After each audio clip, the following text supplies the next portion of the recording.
Entonces, estos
Bien, entonces decíamos, dentro de la clasificación, de acuerdo al número, se dividen si tienen 3 entriosas, si tienen 4 tetrosas, 5 pentosas, 6 hexosas, ¿no?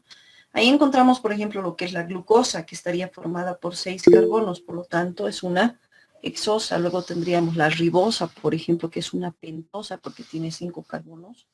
Y bueno, la ribosa es un monosacárido importante que va a participar tanto en lo que es la síntesis y el metabolismo de los ácidos nucleicos, ¿no? De ahí viene el nombre del ADN y el ARN, ácido ribonucleico o ácido desoxirribonucleico, ¿no? Parte de la ribosa. Y una vía o ruta metabólica importante que es la vía pentosa fosfato. Y se llama así pentosa fosfato porque penta, bueno, viene de 5 carbonos que contiene la ribosa, ¿no? Más el fosfato. Entonces, vean que esta es una pentosa bastante importante, ¿no? Bueno, entre los primeros grupos tendríamos los monosacáridos, que se dice se unen entre sí por deshidratación para formar lo que son tri o polisacáridos. Ahora, otra clasificación, pues decíamos, de acuerdo a los que no son azúcares, que tienen, serían aquellos que tienen más de 10 monosacáridos y no poseen sabor dulce. Dentro de ellos encontraríamos a los denominados como polisacáridos. Sí, más adelante vamos a ver que estos se dividen en dos grupos. Y es ahí donde vamos a encontrar al almidón. Y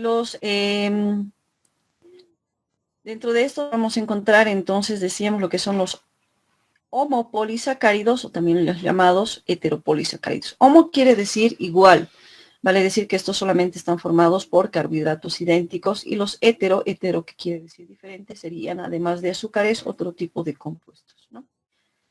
Bien, vamos a ver entonces la estructura de algunos de los monosacáridos importantes. Dentro de sus características mencionamos que estos son solubles en agua, escasamente en etanol y son insolubles en lo que es el éter. Van a ser activos ópticamente, poseen propiedades reductoras, se presentan con la fórmula general que ya lo habíamos indicado, ¿no? Son de sabor dulce y rara vez van a estar involucrados en lo que son reacciones bioquímicas intracelulares, ¿no? Directamente o de manera individual, sino siempre van a ir acompañados de precursores, como lo habíamos dicho, ya sean lípidos, proteínas o vitaminas. Ahí tenemos entonces algunos ejemplos, ¿no? Donde van a ser transformados del derivado de estos monosacáridos. Por ejemplo, lo que es la D-glucosa 6-fosfato, tenemos lo que es la D-glucosamina, el ácido glucurónico, el ácido glucónico, el sorbitol, etc. Y acá podemos ver la estructura de algunos de estos monosacáridos. Ahí tenemos lo que es el gliceraldehído, la ribosa, ustedes pueden ver 5 carbonos, la glucosa 6 carbonos está enumerado. La galactosa, por ejemplo, otra hexosa importante, la manosa, la fructosa. La fructosa, ¿dónde se encontrará?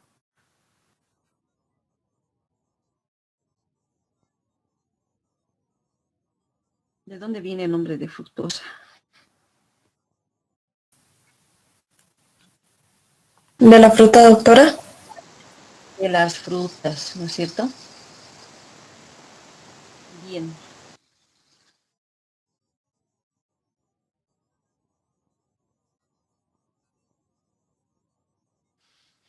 Ahí tenemos otra clasificación por el grupo funcional, que lo habíamos adelantado, se dividen en lo que son los polihidroxialdehídos y las polihidroxiacetonas. Los polihidroxialdehídos, que van a ser el átomo de carbono que corresponde a lo que es el grupo aldehído, Generalmente se dice que hay de 2 a 6 carbonos más en cadena y cada uno estaría unido a un grupo oxidilo, ¿no? Los polihidroxiacetonas que tienen un grupo carbonilo en el segundo átomo de carbono y tienen demás átomos unidos a lo que es un grupo oxidilo. Acá tenemos algunos ejemplos, por ejemplo lo que es la aldosa, ¿sí? Y tenemos también lo que es la acetosa. Aquí podemos ver la estructura de otros azúcares, como las hexosas más importantes. Tenemos ahí lo que es la glucosa, la galactosa que se va a encontrar en la leche y todos sus derivados, la fructosa, bien lo habían dicho, en lo que es las frutas, ¿no? Y la glucosa que se puede encontrar en la miel y otro tipo de alimentos dulces. Otra característica importante, hemos dicho su propiedad óptica, y sabemos que estos, al igual que los aminoácidos, si ustedes recuerdan, en su estructura química, pueden tomar un plano en diferentes sentidos, ¿no? Cuando gira en sentido de las manecillas del reloj o hacia la derecha es denominado como giro dextrógiro. Por eso se lo denomina como una D mayúscula. Tal es el caso de la D-glucosa, la D-galactosa, ¿no? Y si el grupo oxidilo se encuentra hacia el lado izquierdo o gira en sentido contrario de las manecillas del reloj, es un giro negativo, ¿no? Por lo cual se lo denomina como un giro levógiro y se los denomina así como azúcares L mayúscula. Ahí tenemos algunos ejemplos de las pentosas, ¿no? Que hemos dicho que contienen 5 carbonos. Ahí tenemos, por ejemplo, lo que es la silosa, la ribosa, la arabisona. Y desde el punto de vista nutricional, pues se dice que la pentosa más importante sería la D-ribosa que habíamos mencionado. Y estos, como habíamos dicho, forman parte de lo que es el metabolismo y la síntesis de los ácidos nucleicos, ¿no? Y el ribitol, que es una parte importante que va a trabajar con lo que es la riboflavina, que es una vitamina que forma parte de lo que es el complejo B. Ahí tenemos las hexosas como la glucosa, la fructosa, la galactosa. La fructosa hemos dicho a partir de lo que son las frutas, una fuente importante, entonces los jugos de vegetales, jugos de las frutas. Y se denomina como el responsable del sabor dulce de la miel, por ejemplo. La galactosa, parte importante en lo que es la leche y sus derivados, ¿no? Como la lactosa. La glucosa, uno de los azúcares pues, más importantes que ya habíamos dicho, se encuentra en todos los alimentos dulces, el azúcar de la leche, etcétera. Luego tendríamos los disacáridos que estarían formados, hemos dicho, por 2 azúcares, ¿no? O hexosas, que van a, por la unión de estos, van a eliminar lo que es un residuo de una molécula de agua. Esto se dice que tiene mayor importancia en la naturaleza y los más importantes van a ser lo que es la maltosa, la sucrosa, la lactosa y también la sacarosa. La maltosa, por ejemplo, al ser un disacárido, va a estar formado por 2 moléculas de glucosa que van a estar unidas mediante un enlace alfa 1,4 glucosídico. Tenemos ahí lo que es la estructura de la maltosa, que no se encuentra en sí en lo que es la naturaleza, pero es un producto obtenido de lo que es el almidón. Productos que contienen maltosa, pues ¿cuáles podemos mencionar? A partir de lo que es la cebada, ¿no es cierto? La cerveza, la malta, etcétera.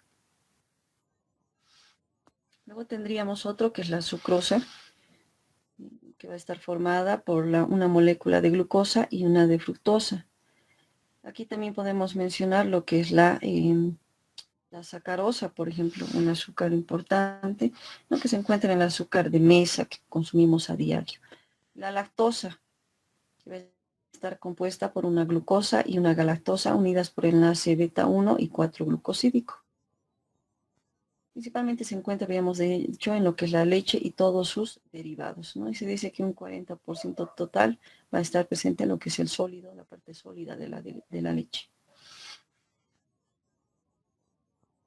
Otro punto importante sobre la lactosa es mencionar que estos sufren lo que es el proceso de fermentación bacteriana. Esto dando como resultado el sabor agrio de la leche, producido por lo que es el Streptococcus lactis, que va a provocar o va a ser causado por la fermentación de la lactosa y de lo que es el ácido láctico. Esos serían los disacáridos. Luego tendríamos otro grupo que son los oligosacáridos, que no en todos los libros se menciona. Los oligosacáridos, que serían la combinación de 3 a 9 unidades de monosacáridos.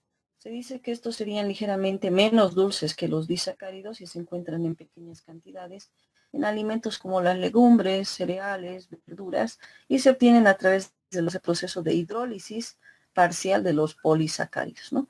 Dentro de los oligosacáridos podríamos mencionar lo que es la rafinosa y la trealosa, por ejemplo. Y bueno, luego tendríamos ya lo que son los polisacáridos, que sería el resultado de la unión de 10 o más unidades de monosacáridos, que estos van a estar conformados por cadenas de cientos o incluso miles de azúcares simples y cadenas que van a formar tanto estructuras lineales como ramificadas. La mayoría de estos polisacáridos se encuentran con un alto peso molecular y dentro de ellos reciben dos nombres de acuerdo a su clasificación. Decíamos los homopolisacáridos o también llamadas homoglucanas, donde vamos a encontrar principalmente el almidón y el glucógeno. Y tenemos también los heteropolisacáridos o también llamadas heteroglucanas, ¿no? Donde principalmente encontraríamos lo que es el agar y la quitina. Principalmente vamos a decir que se conocen como polisacáridos de reserva al almidón y al glucógeno, que se van a encontrar en lo que es el citosol de las células vegetales y animales. Estos se depositan en forma de grandes gránulos en el citoplasma celular y bueno, también existen además de estos dos, que son los más importantes, otros polisacáridos, como la celulosa, que es un carbohidrato estructural, la inulina, la quitina, la pectina, la lignina, el agar y la quitina, ¿no? Entonces ahí tenemos sus características de estos homopolisacáridos. Decíamos, muchos de ellos se encuentran en vegetales y animales, también como material de reserva, como el almidón y el glucógeno, y elementos estructurales como la celulosa y la quitina. Entonces ahí podemos ver lo que es el almidón, que les había dicho, investiguen para la práctica, ¿no es cierto?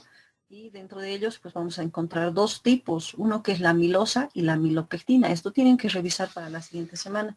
Y aquí buscar cuál es la acción de estos dos tipos con lo que es el yoduro, porque vamos a trabajar con eso en la práctica sobre metabolismo de carbohidratos. En cuanto al almidón, también decimos que su forma química de almacenaje va a ser el azúcar en los vegetales. Se encuentra en lo que son tallos, frutos, semillas y hojas y presenta la que es la mayor reserva de alimentación de los carbohidratos para vegetales. Constituye una parte importante dentro del alimento, tanto para el hombre, pero también para los animales, ¿no? Y puede representarse, dice, hasta el 70% de las semillas, 40% de los frutos, tubérculos y raíces.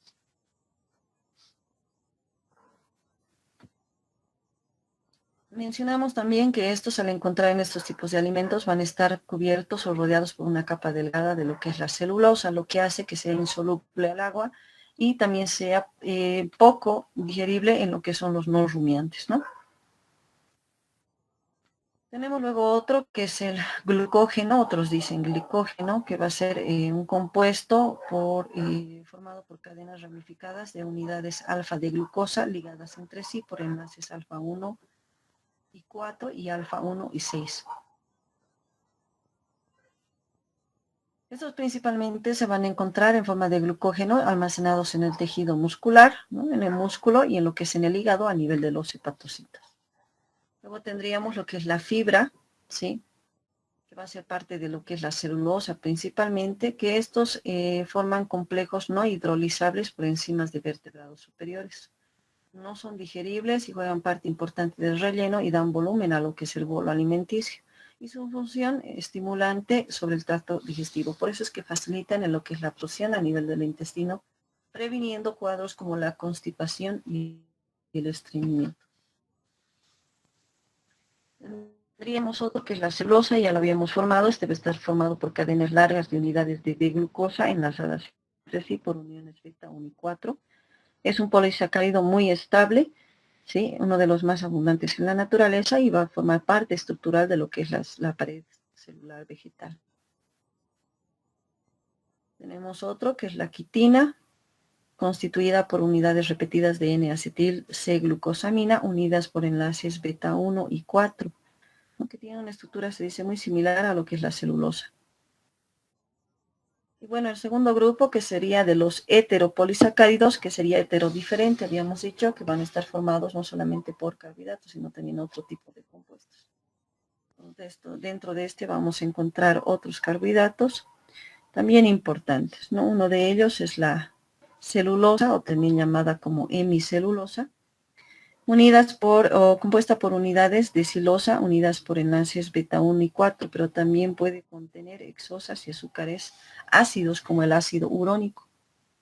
Este debe estar presente, ya lo habíamos dicho, en lo que es la celulosa de hojas, lo que son las partes leñosas, semillas de vegetales superiores. Por esta razón son insolubles en agua y a semejante de lo que es la celulosa en sí, no son fácilmente digeridas, principalmente por los animales, ¿no? También van a estar presentes lo que son las gomas, que se encuentran, por ejemplo, en la herida de los vegetales. Son compuestos complejos, ¿no? Y al ser hidrolizados producen una gran variedad de monosacáridos y azúcares ácidos. Un ejemplo es la goma arábiga o conocida como la goma de acacia. Tendríamos también lo que son los mucílagos, que también son carbohidratos complejos presentes en plantas y semillas, principalmente aquellas plantas que se encuentran en el mar, ¿no? Que van a producir los llamados mucílagos, que son solubles en agua caliente y forman lo que es un gel al aplicarse. También tendríamos lo que es el agar, un polímero de lo que es la galactosa con el ácido sulfúrico.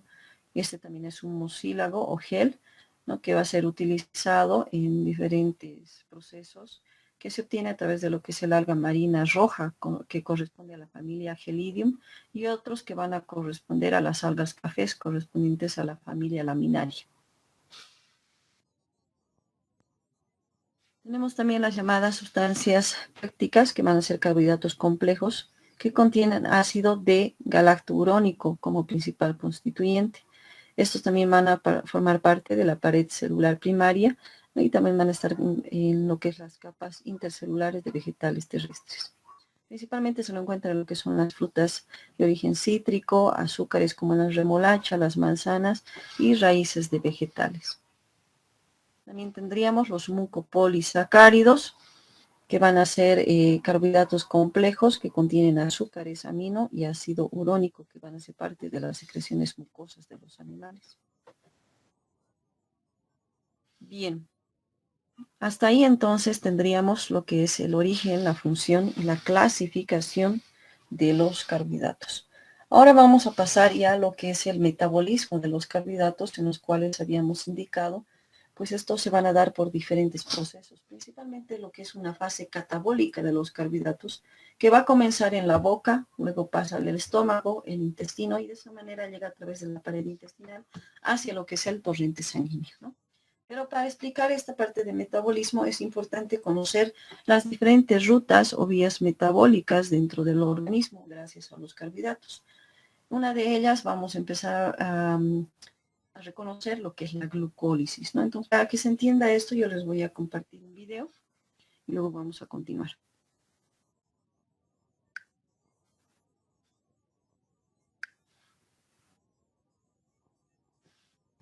Hablar sobre la glucólisis. Glucólisis o glicólisis, lo puedes decir de cualquier forma. Glucólisis o glicólisis. ¿De dónde proviene esta palabra? ¿Qué significa glucólisis? Gluco o glicos en griego significa azúcar. Y lisis significa ruptura. Es decir, es la ruptura, la degradación, la metabolización del azúcar.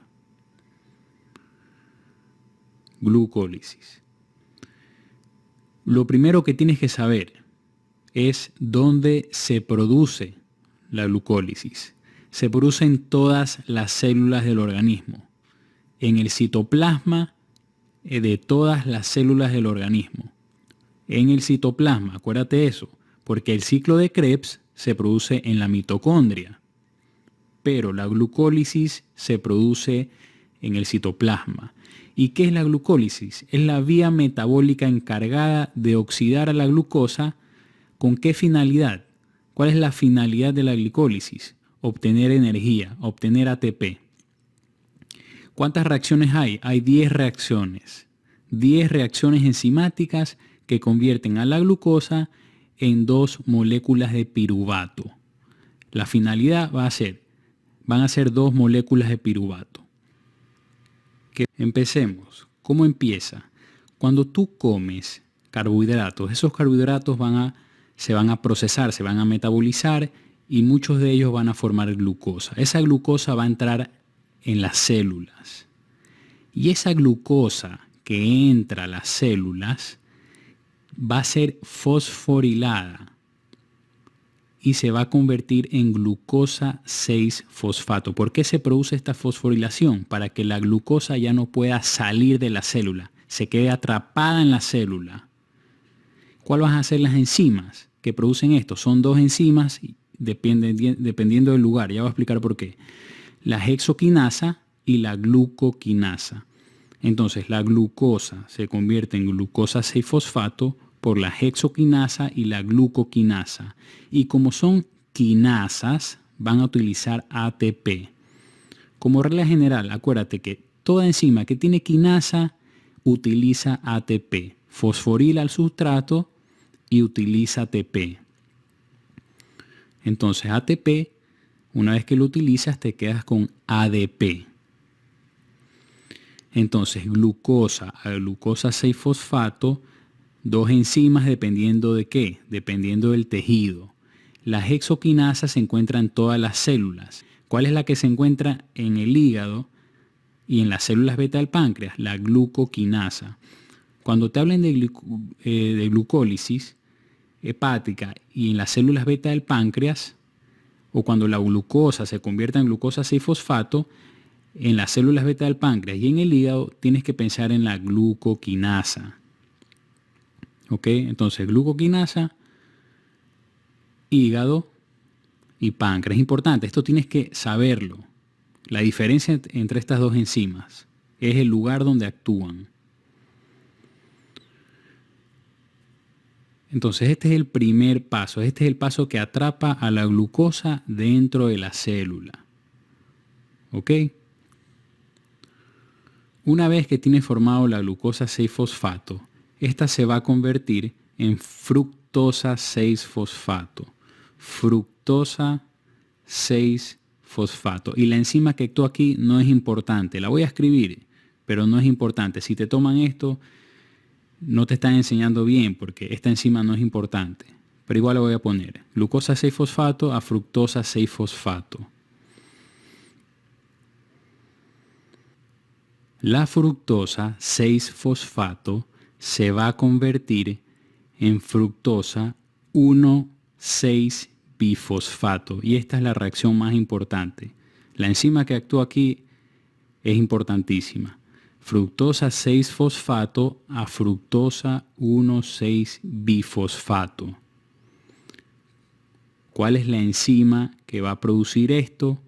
La fosfofructoquinasa 1. Fosfofructoquinasa 1. Y acuérdate, si es una quinasa, ¿qué va a utilizar? Va a utilizar ATP.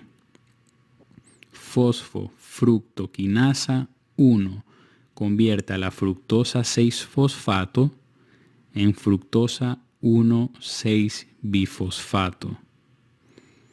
Y como es una quinasa, va a utilizar ATP. Mira que esta fosfofructoquinasa tiene un número 1. Siempre que veas una enzima que tiene el número 1 es porque hay otra enzima que se llama igual que tiene 2. Una vez que ya te sabes estos pasos, tienes que saber otro punto importante. Cuando ya tienes mucho ATP, ese ATP va a inhibir a la fosfofructoquinasa 1. La va a inhibir, entonces no va a funcionar. Pero si todavía quieres producir más ATP para otras reacciones metabólicas, va a existir otra enzima que se llama fosfofructoquinasa 2 y va a convertir a la fructosa 6-fosfato en fructosa 2,6-bifosfato. Simplemente añádele el 2. Y esa fructosa 2,6-bifosfato va a activar otra vez a la fosfofructoquinasa. Entonces, fosfofructoquinasa 2 convierte a la fructosa 6-fosfato, cuando ya hay mucho ATP, en fructosa 2,6-bisfosfato. Y esa fructosa 2,6-bifosfato activa de nuevo a la fosfofructoquinasa 1. Una vez que tienes formado la fructosa 1,6-bifosfato, fructosa 1,6-bifosfato, esta se va a convertir en dos cosas, en gliceraldehído y dihidroxiacetona. Ya los voy a escribir. La fructosa 1,6-bifosfato se va a convertir en dihidroxiacetona y en gliceraldehído 3-fosfato. Mira, esta dihidroxiacetona se va a convertir en gliceraldehído 3-fosfato. Por eso es que al final de la glicólisis produces 2-piruvato, porque se da la misma reacción dos veces a partir de gliceraldehído 3-fosfato. Entonces la hidroxiacetona fosfato se va a convertir en gliceraldehído 3-fosfato. Vas a tener 2 moléculas de gliceraldehído 3-fosfato. Por eso produces 2 moléculas de piruvato. Este gliceraldehído 3-fosfato, una vez que ya lo tienes formado, este se va a convertir en gliceraldehído 1,3-bifosfato. Gliceraldehído 3-fosfato se va a convertir en glicerato 1,3-bifosfato. ¿Cuál es la enzima que va a producir esto? Esa enzima se llama gliceraldehído 3-fosfato deshidrogenasa. Simplemente añádele al gliceraldehído 3-fosfato, añádele deshidrogenasa. Y esta es la enzima que va a producir esta reacción. Gliceraldehído 3-fosfato deshidrogenasa. ¿Qué va a utilizar esta enzima? Va a utilizar NAD. Aquí no se utiliza ATP, aquí vas a utilizar NAD. Ya lo voy a escribir. Entonces, esta enzima va a utilizar NAD y te vas a quedar con NADH. Este paso puede ser que te lo tomen, pero no es tan importante. Pero nunca se sabe, puede ser que te lo tomen. Te quedas con NADH. Una vez que tienes formado el glicerato 1,3-bifosfato,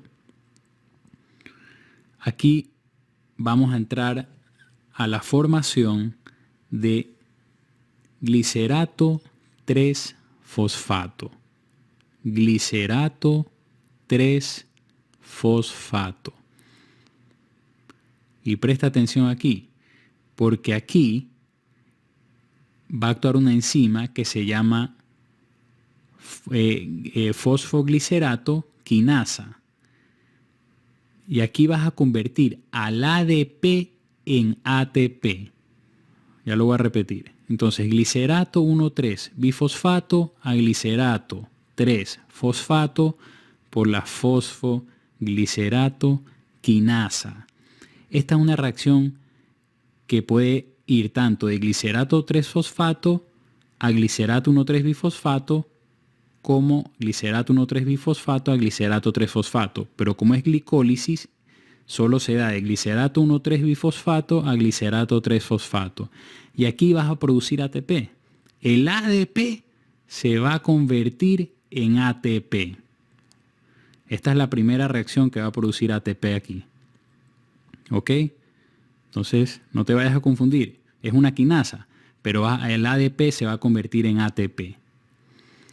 Y ese glicerato 3-fosfato, ahora vienen dos reacciones que no son importantes, igual te las voy a poner, pero jamás te van a preguntar esto.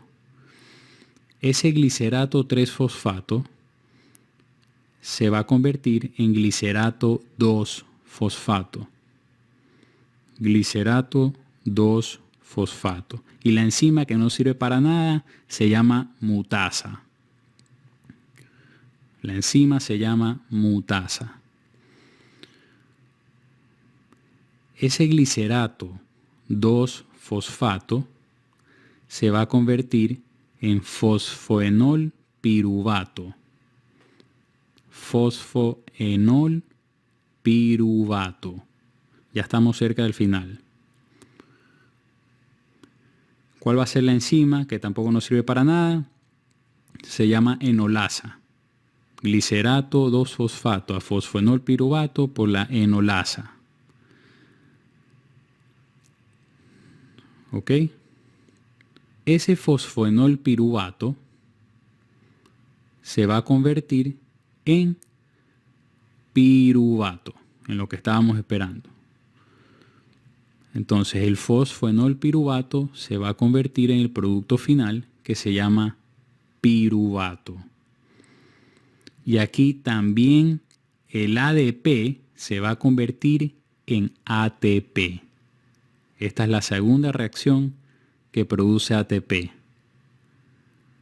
El ADP se convierte en ATP. ¿Y cuál es la enzima? La enzima es la piruvato quinasa. ¿Ok? Fosfoenol piruvato a piruvato por la piruvato quinasa ADP se convierte en ATP. ¿Ok? Repites el principio, más veces lo repitas, se te va a hacer más fácil y te lo vas a acordar. Este piruvato, por decir algo más, este piruvato, una vez que ya está formado en el citoplasma, termina la glicólisis y este piruvato va a entrar en la mitocondria y va a entrar en lo que es el ciclo de Krebs. La imagen. Sí, doctora. Sí, doctora. Bien, muy rápido, ya porque el tiempo nos pisa, ¿no? Entonces vamos a hablar muy rápido sobre el metabolismo. ¿Quién me puede decir qué es el metabolismo en general?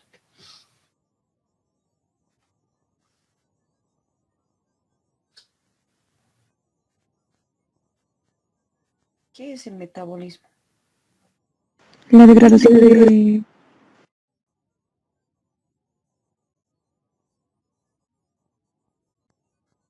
Degradación de... Doctora, ¿podríamos decir que el metabolismo es la reacción es el conjunto de todas las reacciones químicas de nuestro cuerpo? Ya, va a participar en diferentes tipos de reacciones químicas. ¿Dónde se va a llevar a cabo? Pues a nivel de las células, ¿no es cierto? Y bueno, en el caso de lo que son los carbohidratos, básicamente para la producción de energía a través del consumo de diferentes tipos de alimentos, ¿no? Entonces, el metabolismo de los carbohidratos se va a dar gracias a lo que es una fase catabólica de los carbohidratos. Como les decía, ¿dónde comienza? Y ustedes lo pueden ver en la imagen, ¿dónde comienza el metabolismo de los carbohidratos? Pues va a comenzar a nivel de la boca. Ojo que esto es pregunta de examen y aquí sí quiero que me entiendan muy bien. A ver.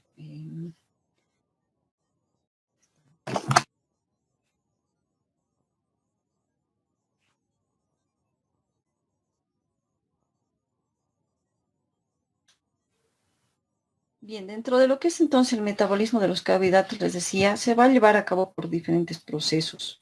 Uno que va a ser la digestión, la absorción de hidratos de carbono o carbohidratos, el ingreso de la glucosa hacia la célula, ¿no? Esto a través de diferentes tipos de transportadores, la glucólisis, su regulación, el ciclo de Krebs, el metabolismo de lo que es la fructosa, la galactosa, el etanol, el sorbitol y lo que es la acción de lo que es el glicerofosfato. Entonces, de acuerdo a esto, pues se van a dar procesos que van a intervenir en el metabolismo de los carbohidratos y ahí van a participar, decíamos, lo que es la glucólisis, ciclo de Krebs, la gluconeogénesis, el glucógeno, la glucogenólisis y la glucogénesis, ¿no? Pues todos estos procesos van a ser importantes para el resultado final de lo que es el metabolismo de estos azúcares. Les decía, ¿cómo inicia? Pues va a ser a nivel de la boca y esto es pregunta de examen. A nivel de la boca se van a realizar 3 procesos importantes que dan inicio al metabolismo de los carbohidratos. Uno va a ser el proceso de lo que es la masticación en la boca. 2, el efecto solvente del agua que contiene la saliva. Y 3, va a ser el principio de digestión efectuada por una enzima que es la llamada tialina o alfa-amilasa salival. Esta alfa-amilasa salival es la que se encarga de hidrolizar, segmentar o romper lo que son las uniones alfa del almidón. Por eso en la práctica que vamos a hacer la siguiente semana les he pedido una muestra de saliva, ¿no es cierto? Entonces vamos a ver qué es lo que sucede en el metabolismo de los carbohidratos gracias a la alfa-amilasa salival. Entonces, les repito, se inicia en una fase catabólica de los carbohidratos a nivel de la boca, donde hay 3 procesos. 1, masticación. 2, el efecto solvente del agua de la saliva. Y 3, es la acción de la alfa-amilasa salival que hidroliza lo que es el almidón. Luego de la boca pasa hacia lo que es el estómago, ¿sí? En el estómago, pues sabemos que este contiene un pH que es altamente ácido, que debe estar proporcionado, por ejemplo, por lo que es el ácido clorhídrico. Y aquí también vamos a encontrar la enzima, la tialina o alfa-amilasa, pero en este caso esta se desnaturaliza, por lo tanto no cumple su acción. Pero además de esta enzima que va a estar inactiva, vamos a encontrar otros componentes importantes que forman parte de lo que es el quimo gástrico. ¿Qué es el quimo gástrico? Es el contenido que contiene pues, el estómago, ¿no es cierto? Entonces aquí van a participar sobre todo hormonas, ¿no? Hormonas a nivel del estómago que van a ayudar en el metabolismo de estos carbohidratos. Principalmente hablamos de 4 hormonas. La secretina, que es una hormona que estimula la secreción de líquido alcalino rico en sodio, potasio, calcio, zinc, magnesio. La pancreomicina, que es la que se encarga de la producción de un líquido rico en enzimas complejas, como las enzimas proteolíticas, las lipolíticas, las glicolíticas. La hepatocrinina, que es una hormona que se encarga de estimular la producción de la bilis. La colecistoquinina o colecistocinina, que además de producir la contracción de la pared de la vesícula biliar para la salida de la bilis, también se encarga de la producción del jugo intestinal, que va a ser rico en enzimas, como las sacarasas, la maltasa, la isomaltasa, lactasas, etc. ¿no? Una vez que está en el estómago, va a pasar ¿hacia dónde? Hacia el intestino. Y ojo que en el intestino es donde se lleva a cabo lo que es la mayor absorción de los carbohidratos. Y mucho va a depender de la anatomía de cada persona. Entonces se dice que cuanto más es la longitud, mayor absorción. Menor longitud del intestino, menor absorción de carbohidratos. En término promedio, el intestino pues mide más o menos entre 6,7 a 7,6 metros en una persona adulta. Sí, pero les repito, esto varía. Y hay una de las razones por las cuales hoy en día se hacen procedimientos para seccionar o cortar una longitud del intestino. Esto tratando de encontrar una cura definitiva, por ejemplo, para lo que es la diabetes, ¿no? Entonces, evidentemente, al seccionar o quitar una parte del intestino, sí se ha evidenciado que reduce lo que es la absorción de los carbohidratos, pero no a tal punto de una obtención de una cura definitiva para la diabetes, ¿no? Pero todavía está en estudio. Entonces, en el intestino ya no actúan tanto hormonas, sino aquí vamos a encontrar que en la digestión van a participar enzimas. ¿Qué enzimas? Una es la alfa-amilasa intestinal. Esta enzima se encarga de hidrolizar, romper o segmentar uniones glucosídicas que se encuentran en el interior de la molécula, tanto del almidón como del glucógeno, ¿no? Otra enzima es la enzima desramificante. Esta se encarga de hidrolizar, romper o segmentar uniones glucosídicas que van a estar en los puntos de ramificación de lo que es la amilopectina. Luego tendríamos otras 2 enzimas, una que es la maltasa y la isomaltasa. Como indica el nombre, estas se encargan de hidrolizar tanto lo que es la maltosa como la isomaltosa. No se olviden que lo que termina en asa es enzima, ¿sí? Para que no se confunda. Luego tendríamos otra que es la sacarasa. ¿La sacarasa qué haría? Pues hidrolizar a la sacarosa. Y la sacarosa hemos dicho que es un disacárido. Entonces, al hidrolizarla, separarla o segmentarla, la convierte en azúcares simples o monosacáridos, que serían la glucosa y la fructosa. Luego tendríamos otra enzima que es la lactasa, que al hidrolizarse o al hidrolizar a la lactosa, esta convierte lo que es la glucosa y la galactosa. Entonces, en el intestino, no se olviden, participan enzimas.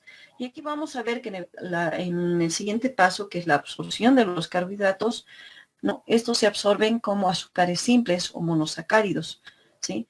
Y esto se produce gracias a 2 procesos que ya lo conocemos, que van a ser el transporte activo y el transporte pasivo. Les repito, todo esto es pregunta de examen, ¿sí? Entonces, la digestión y absorción de los carbohidratos en el metabolismo de estos se lleva a cabo primero, ¿dónde? En la boca, gracias a 3 procesos. 1, la masticación. 2, el efecto solvente de la saliva, el agua que contiene la saliva. Y 3, lo que es la alfa-amilasa salival que rompe los enlaces del almidón. Luego pasa, hemos dicho, hacia el estómago, donde principalmente ahí van a actuar lo que son hormonas, secretina, pancreomicina, la hepatocrinina y la colecistoquinina. Luego se dirige al intestino, donde mucho va a depender, hemos dicho, de la longitud de este, pero aquí participan sobre todo enzimas. ¿Qué enzimas? La alfa-amilasa intestinal, la enzima desramificante, la maltasa e isomaltasa, la sacarasa y la lactasa. Y por absorción de estos monosacáridos se produce, hemos dicho, gracias a lo que es el transporte activo pasivo. Bien, esos son los pasos entonces por los cuales se lleva a cabo lo que es el metabolismo de los carbohidratos. Sin embargo, decíamos, si bien el inicio va a ser a partir de lo que es la ruta metabólica de la glucólisis, seguida esta viene lo que es el ciclo de Krebs, ¿no? Bien, entonces ya para ir terminando esta parte, vamos a compartir un segundo video para compartir lo que es el ciclo de Krebs, ciclo de los ácidos tricarboxílicos o también llamado ciclo de el ácido cítrico. Con esto ya terminamos y el resto vamos a completar en lo que es la práctica de laboratorio la siguiente semana. El de hoy es ciclo de Krebs, también conocido como ciclo de ácido cítrico o ciclo de ácidos tricarboxílicos, pero es más conocido como el ciclo de Krebs. Es una ruta metabólica, es una sucesión de reacciones químicas que forma parte de la respiración celular en todas las células aeróbicas. Acuérdate que aeróbicas significa en presencia de oxígeno, es decir, en todas las células, menos en cuáles, en los glóbulos rojos. Recuerda que los glóbulos rojos no tienen mitocondria, entonces ellos entran a la glucólisis anaeróbica, al igual que el músculo en ejercicio. Pero hoy concentrémonos en el ciclo de Krebs. Primero tienes que saber que se produce en la mitocondria, no se produce en el citoplasma, en la mitocondria. Pero antes de entrar ya al ciclo de Krebs, acuérdate que la glucosa cuando entra a la célula tiene que pasar ¿por qué? Por la glucólisis. Es decir, la glucólisis es lo que precede al ciclo de Krebs. Glucosa se va a convertir en piruvato a través de la glucólisis. Acuérdate que la glucólisis da 2 piruvatos. Entonces el ciclo de Krebs se produce 2 veces. El piruvato se va a convertir en acetilcoenzima A. Este acetilcoenzima A es el principal precursor del ciclo de Krebs. Aquí empieza el ciclo de Krebs. Y aquí ya estamos ¿dónde? En la mitocondria. Acuérdate que la glucólisis en el citoplasma y la acetilcoenzima A Krebs en la mitocondria. ¿Qué es lo primero que tienes que saber? ¿Cuál es la enzima que convierte al piruvato a acetilcoenzima A? Es importante saber que el piruvato se convierte en acetilcoenzima A por la piruvato deshidrogenasa. Piruvato deshidrogenasa. ¿Qué utiliza la piruvato deshidrogenasa? Utiliza 5 cosas. Tiamina, que es vitamina B1. Esto es importante. Tiamina, que es vitamina B1. 2. FAD, tiamina, vitamina B1. 2. FAD, ¿qué es la FAD? La vitamina B2. Es la riboflavina, la vitamina B2. ¿Ok? 3. Utiliza NAD. ¿Qué es la NAD? ¿De dónde proviene? La vitamina B3. Niacina, la niacina. 4. Utiliza coenzima A. La coenzima A se deriva del ácido pantoténico, que es la vitamina B5. Acuérdate. Coenzima A, del ácido pantoténico, que es la vitamina B5. Y por último, el ácido lipoico, que es un ácido graso. Entonces estos son 5 cofactores que requiere la piruvato deshidrogenasa. Ayudan a la piruvato deshidrogenasa a convertir al piruvato en acetilcoenzima A. Tender Loving Care for Nancy. Esta es una mnemotecnia para aprenderte estos cofactores. Tender por tiamina, loving por lipoico, care por coenzima A, F por FAD y Nancy por NAD. Es una forma sencilla de aprenderte los cofactores, porque estos cofactores también se van a utilizar dentro del ciclo de Krebs. Una enzima utiliza estos cofactores. Una vez que tienes formado la acetilcoenzima A, ahora sí entramos al ciclo de Krebs. Esa acetilcoenzima A se le va a unir ¿quién? El oxaloacetato. El oxaloacetato se une a la acetilcoenzima A y van a formar citrato. Por una enzima que no es importante, jamás te van a tomar esta enzima, pero la voy a poner igual, que es la citrato sintasa. Citrato sintasa. Forman citrato. Si tienes mucho ATP, este citrato se va a inhibir. Acuérdate de eso, si ya tienes mucho ATP, no vas a entrar en Krebs. Se va a inhibir y va a entrar a formar ácido graso el citrato. Pero si requieres ATP, el citrato se va a convertir en cis-aconitato. Cis-aconitato, que no es importante para nada. Jamás te van a tomar este sustrato, cis-aconitato. Pero igual lo pongo por si acaso. Y ese cis-aconitato se va a convertir en aconitato. Perdón, en isocitrato. En isocitrato. Y la enzima que hace esto, que convierte al citrato, es la aconitasa. Jamás te van a preguntar esta enzima, ¿ok? Entonces, una vez que tienes formado el isocitrato, ahora entramos a lo importante. ¿Ok? Esta enzima es importante. El isocitrato se va a convertir en alfa-cetoglutarato. Alfa-cetoglutarato. ¿Cuál es la enzima que convierte el isocitrato en alfa-cetoglutarato? La isocitrato deshidrogenasa. Isocitrato deshidrogenasa. Y aquí va a ser la primera vez que vas a producir NADH en el ciclo de Krebs. ¿Okay? Esta enzima utiliza NAD y se se reduce a NADH. ¿Okay? Isocitrato, deshidrogenasa, NAD, te quedas con NADH. ¿Cuántos ATP es el NADH? Son 2.5 en unos libros y 3 en otros. Puede variar de 2.5 a 3 ATP. Ya voy a hablar de cuántos ATP se producen por cada molécula de glucosa, etcétera, que eso es confuso para algunos. Al final lo voy a decir. Esta reacción libera CO2. Libera CO2. Ahora, este alfa-cetoglutarato, y presta atención aquí, que esta enzima es la más importante del ciclo. La alfa-cetoglutarato deshidrogenasa convierte el alfa-cetoglutarato en succinilcoenzima A.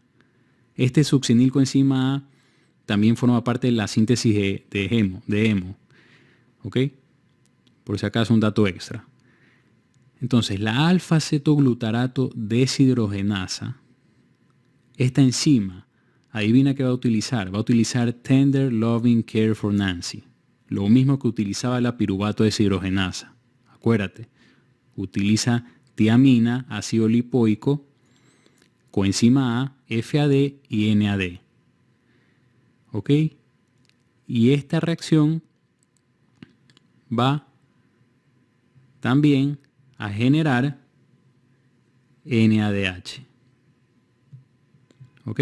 NAD se convierte en NADH. Entonces ya tienes dos reacciones que producen NADH. No te olvides que esta enzima utiliza esos 5 cofactores. Esto te lo pueden preguntar. Por eso es importante esta enzima. Y esta enzima también está inhibida por ATP. Si tienes mucho ATP se va a inhibir. Esa succinilcoenzima A, y esta reacción también va a eliminar CO2. Esa succinilcoenzima A se va a convertir en succinato. Succinato. ¿Cuál es la enzima? Succinato, coenzima A, sintasa. Succinil, coenzima A, sintasa. Succinil, coenzima A, sintasa. ¿Ok? Y esta reacción es importante. ¿Por qué? También es importante. Porque aquí vas a producir GTP. GDP más un fosfato inorgánico se convierte en GTP. Es la única reacción donde vas a producir GTP. Ahí tienes un ATP. El succinato se va a convertir en fumarato.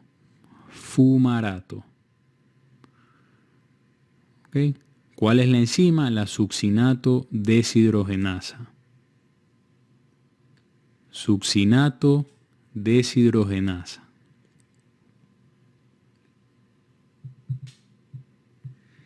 Ya que a diferencia de las otras reacciones, aquí vas a producir FADH. FADH. FAD se convierte en FADH. Ese FADH da 1.5 ATP o algunos libros dicen que da 2 ATP. Lo mismo. Pero no es aquí. Ya voy a explicar más adelante por qué. Estos van a pasar a la fosforilación oxidativa. Ahí se convierten en ATP. Ese fumarato se va a convertir en malato. Malato. Por una enzima que no sirve para nada, nunca te la van a preguntar, que es la fumarasa. Jamás te van a preguntar esta enzima. Y ese malato